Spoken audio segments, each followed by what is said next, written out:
à tous et bienvenue dans le premier interview de Robin des Droits. Donc je suis Ève et je vais interviewer Monsieur Louis de Redon pour Robin des Droits. Pourquoi Louis de Redon? Tout simplement parce qu'il publie aux éditions de l'Atelier un ouvrage qui s'intitule Justice pour la planète. Et c'est vrai que c'est un titre qui nous interpelle, nous, chez Robin des Droits, parce qu'à Robin des Droits, on vulgarise, en fait, on démocratise le droit de l'environnement. Et c'est vrai qu'on a souvent tendance à parler de sauver la planète, de réparer la planète, protéger la planète. Faire justice à la planète, ça c'est un concept un petit peu différent.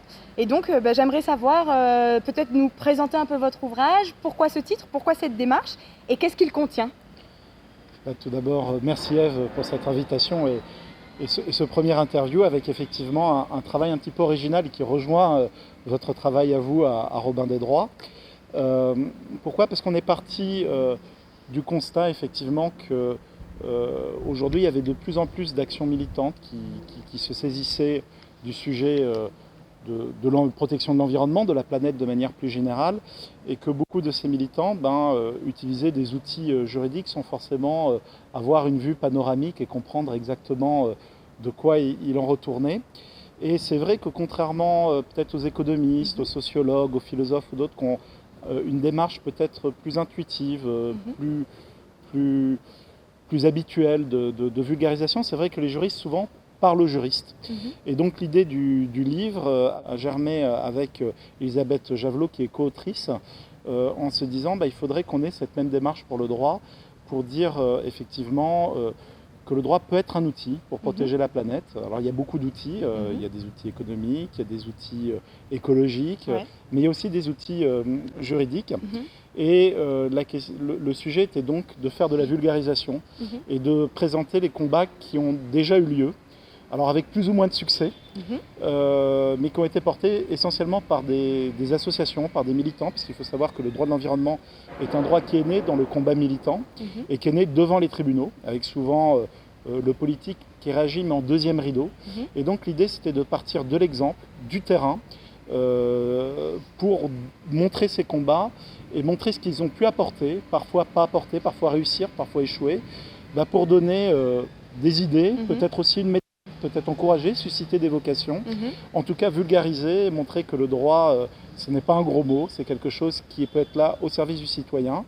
Et donc en ce sens-là, je pense qu'évidemment, ça s'inscrit tout à fait dans ce que vous pouvez faire vous aussi. Oui, c'est vraiment ça, c'est tout à fait notre constat aussi. Le droit, mais le droit de l'environnement en particulier, est vraiment un secteur assez citoyen en fait, mais pour s'en saisir, il faut encore pouvoir le comprendre et le connaître. Et donc c'est vraiment ce qu'on essaie de faire. D'ailleurs, le livre est quand même très tourné vers cette pédagogie, vers cette idée d'être très ludique. Il y a un lexique en fin d'ouvrage. En début d'ouvrage, il y a la charte de l'environnement qui est recopiée. Est-ce que finalement, le constat quand même, c'est que le droit, c'est une matière qui reste quand même très aride, très difficile. Comment on fait pour gérer cette complexité et quand même démocratiser, permettre aux citoyens de se saisir de cet objet-là difficile?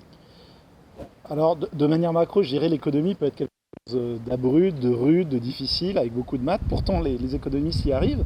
Donc nous, juristes, il n'y a pas de raison qu'on ne mette pas le fer au feu et qu'on n'y arrive pas aussi. Deuxièmement, je pense que cet ouvrage était vraiment un travail de co-construction. On n'a pas voulu le construire comme un ouvrage de droit. Et je pense que l'apport de l'IGSD a été vraiment décisif. Et je crois que c'est vraiment le résultat d'un échange entre un juriste et une non-juriste, où effectivement, parfois, où nous, juristes, on a l'impression qu'on dit des choses évidentes, mais qui ne sont pas forcément intelligibles. Voilà. Donc, effectivement, de ce débat entre nous deux est né cet ouvrage, qui est vraiment un travail de coécriture avec beaucoup d'échanges, avec, par exemple, l'idée d'un lexique, c'est tout à fait Elisabeth qui a dit on a fait ce choix-là, mais on a fait un certain nombre de choix en partenariat avec l'éditeur. Tout d'abord d'un livre pas long, c'est-à-dire qu'on est sur un format d'un nombre de pages assez réduit. On a tout de suite l'image du gros livre de droit, on n'a pas voulu être là-dedans. D'un ouvrage aussi, pour parler de justice pour la planète éco-responsable, on est sur le papier recyclé, on n'est pas sur une couverture plastique. Voilà, on a essayé d'être en accord avec notre démarche jusqu'au bout.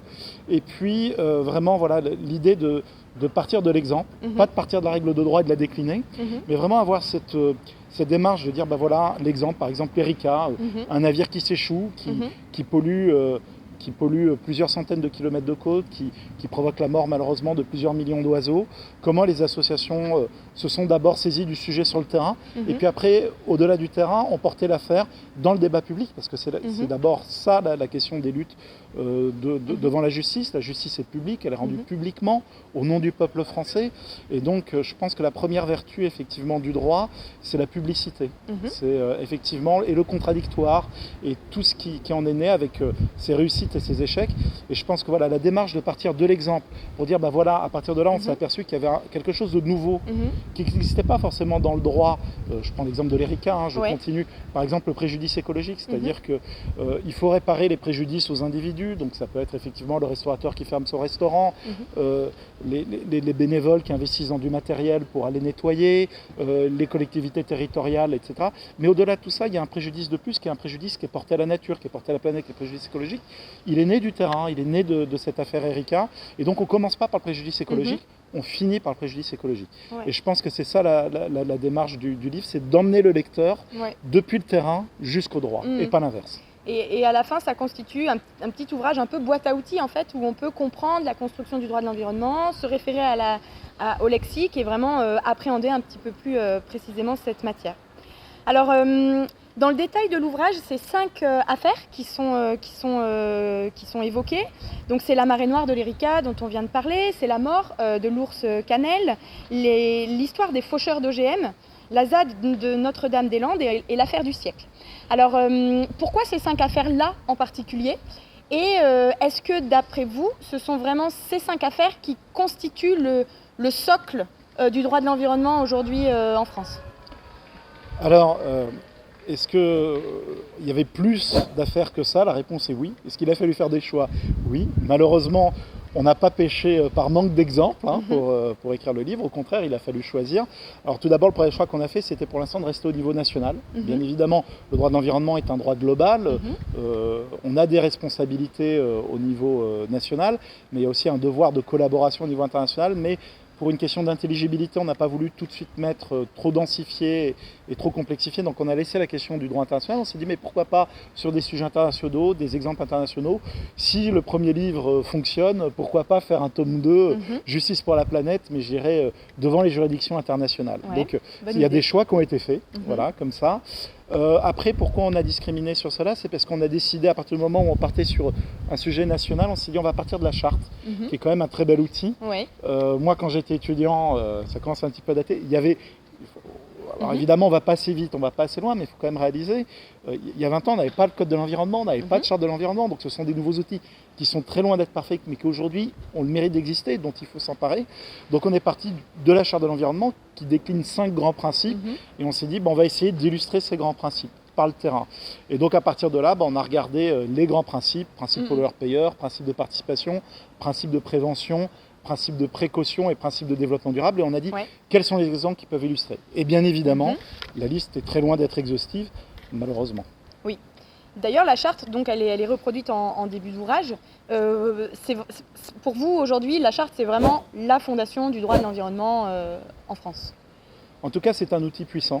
Et puis on le voit dans les jurisprudences extrêmement récentes. Le Conseil d'État, pas plus tard qu'il y a une quinzaine de jours, par rapport à la liberté fondamentale de vivre dans un environnement respectueux de sa santé et de l'environnement. Ensuite, bien évidemment, la Charte de l'environnement est un bon outil, c'est un premier outil. Aujourd'hui, je pense qu'on aurait à la réécrire, on ne la réécrirait pas tout à fait de la même manière. Donc peut-être qu'elle a besoin d'évoluer aussi, par rapport à une prise de conscience qu'il y a eu depuis 20 ans, et c'est tant mieux.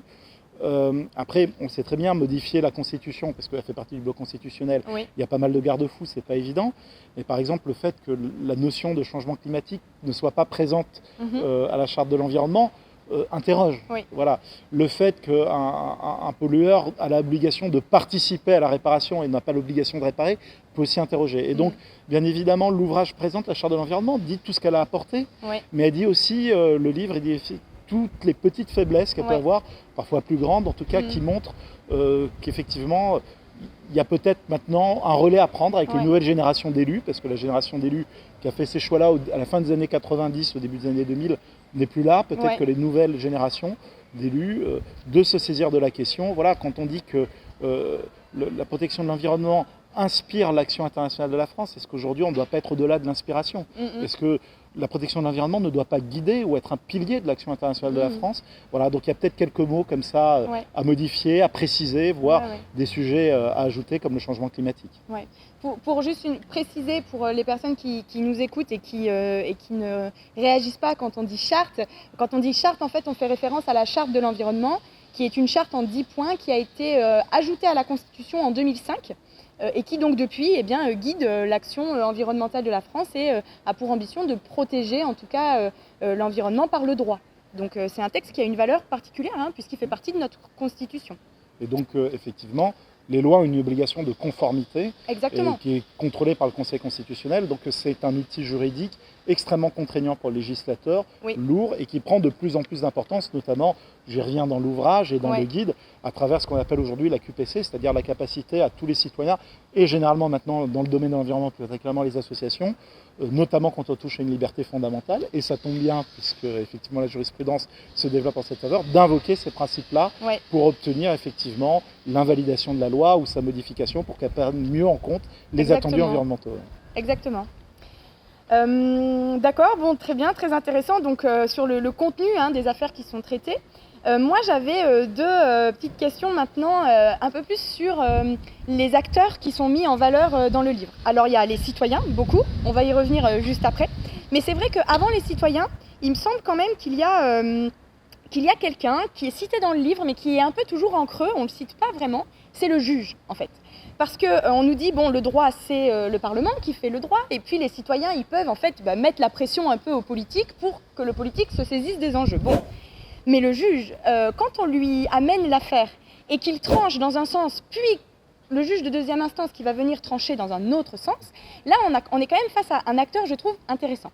Alors, je précise ma question, c'est notamment dans le cas de l'affaire des faucheurs en fait, d'OGM, où alors les faucheurs d'OGM donc, ravagent des champs où Monsanto a eu l'autorisation de semer du maïs transgénique, du maïs OGM. Et donc, en ravageant ce champ, bien sûr, ils s'exposent à des sanctions pénales parce qu'ils sont accusés d'un délit de vandalisme. Bon, le juge de première instance, le premier juge pénal, va les relaxer, c'est-à-dire va annuler toutes les poursuites qui s'appliquent à eux, puisqu'il va considérer qu'en effet, il y avait un danger particulier, en tout cas peut-être l'existence d'un danger, et que donc le principe de précaution s'applique et qu'il ne faut pas les condamner. Bon, le deuxième juge, en appel, va dire le contraire et va en fait ne pas considérer qu'il y avait un danger avéré à semer du maïs OGM et va les condamner à des peines de prison, avec sursis certes, mais tout de même des peines de prison. Donc là, moi je me demande, bon, le droit, c'est bien, on nous dit que c'est quelque chose d'intangible, le droit, ça s'applique, c'est la loi, bon, ça fait un petit peu peur comme ça, mais est-ce que en fait les personnes qui sont à même d'interpréter le droit, les juges, finalement, ils ont une posture très politique, parce que ce premier juge, visiblement, était sensible aux arguments des faucheurs, peut-être un petit peu écolo, au fond, et le deuxième juge, beaucoup moins. Comment on fait face à ça ? Oui, mais c'est une très très bonne question. Évidemment, les convictions personnelles du juge dans la sanction d'un litige ne doivent pas intervenir, mais force est de constater quand même que sur un droit qui n'est pas abouti, donc pas intangible, pour le coup, le droit de l'environnement se construit. Et je dirais la construction du droit de l'environnement va s'accélérer face aux terribles enjeux qui nous attendent de la crise écologique, aussi bien d'un point de vue climatique que de biodiversité. Donc le juge met de côté ses convictions personnelles, mais évidemment, il y a des juges qui ont développé une sensibilité supérieure, différente à d'autres. Et bien évidemment, dans un droit qui se cherche, la part du juge peut être plus importante. Là-dessus, que je rajouterais, parce qu'évidemment, on serait anglo-saxon, le fait que le juge fasse la loi ne nous gênerait pas tant que ça. En France, c'est plutôt l'exception.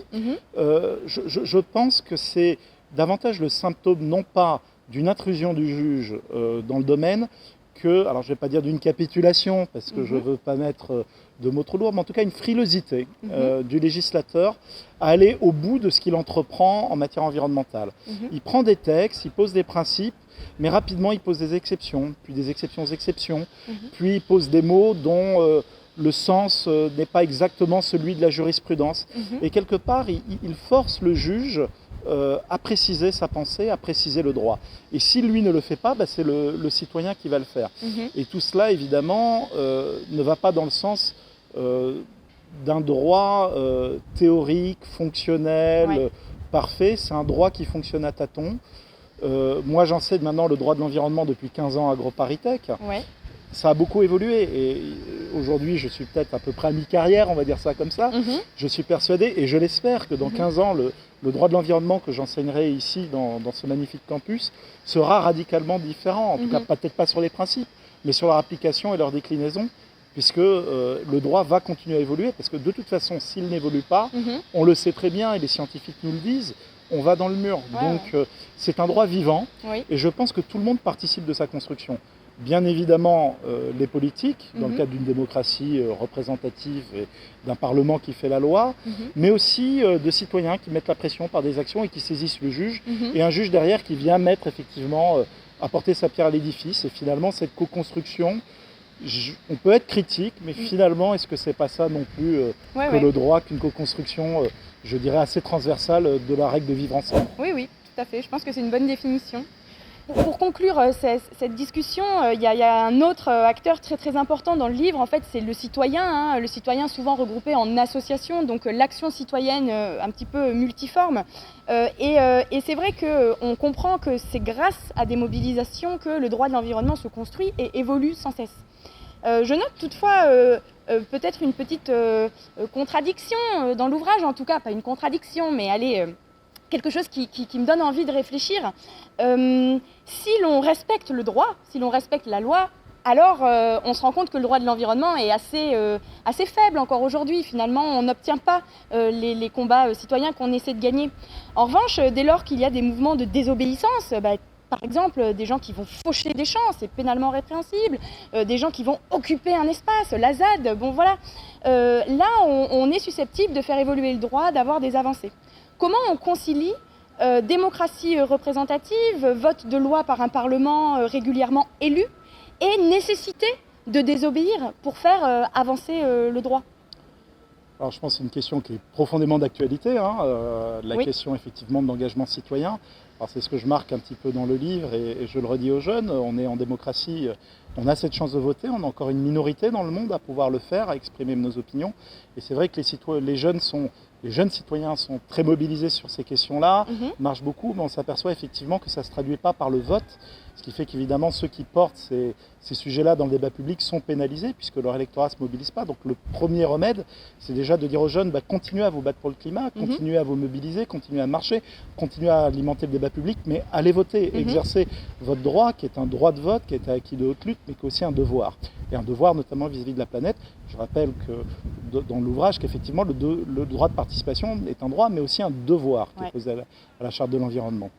Deuxièmement, le livre se veut être, si je puis dire, un état des lieux. C'est-à-dire qu'il ne se pose pas sur le terrain du jugement de valeur en disant est-ce que faucher c'est bien, c'est mal.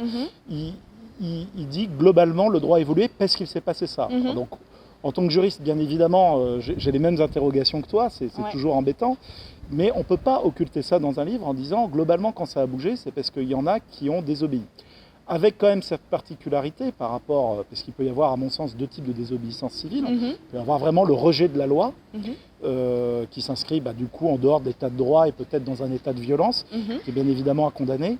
De la désobéissance civile qui se veut non violente, en disant on désobéit non pas pour abolir le droit, mais pour changer le droit, et puis surtout on en accepte les conséquences. C'est-à-dire que tous ces faucheurs ont répondu de leurs actes devant le tribunal, ont apporté le débat public, ils ont perdu, ils ont purgé leur peine, et donc je pense qu'à l'arrivée, malgré tout, c'était un message qui était porté de respect du droit à l'arrivée. Après, de manière objective et empirique, c'est comme ça que ça s'est fait. Et donc du coup, ça nous interroge peut-être sur nos outils de démocratie, de manière plus largement, et de participation.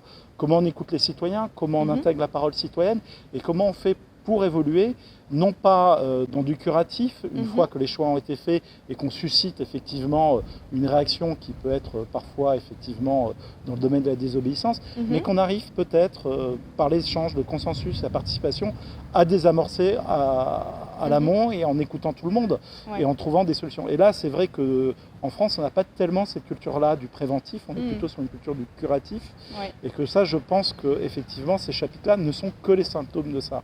Et donc, ça nous interroge plus profondément sur quelle démocratie pour demain, comment exercer effectivement, est-ce que c'est je mets un bulletin de vote et puis carte blanche pendant 5 ans. Je crois que ça, c'est une vision peut-être un petit peu dépassée. Ou est-ce qu'effectivement, alors on a vu un petit peu peut-être à tâtons sur le dernier mandat, par des conventions citoyennes, par la mise en place de consultations, mais peut-être de l'institutionnaliser autrement, de le réfléchir autrement. On n'apporte pas forcément les réponses parce que c'est pas une thèse, mais en tout cas, effectivement, pour moi, ça interroge là-dessus, fondamentalement. Tout à fait. Ça fait de ce livre une boîte à outils très riche, mais aussi un outil de réflexion sur quelle mobilisation pour demain et en quoi le droit reste un outil tout à fait mobilisable pour la protection de la planète. Merci beaucoup Louis Dredon merci, Ève, pour l'interview. Donc je vous invite à aller acheter ce livre dans toutes les bonnes librairies, comme on dit. Justice pour la planète. Je vous retrouve bientôt pour un nouvel interview. Et en attendant, je vous laisse avec ce qui vient d'être dit. Merci à tous.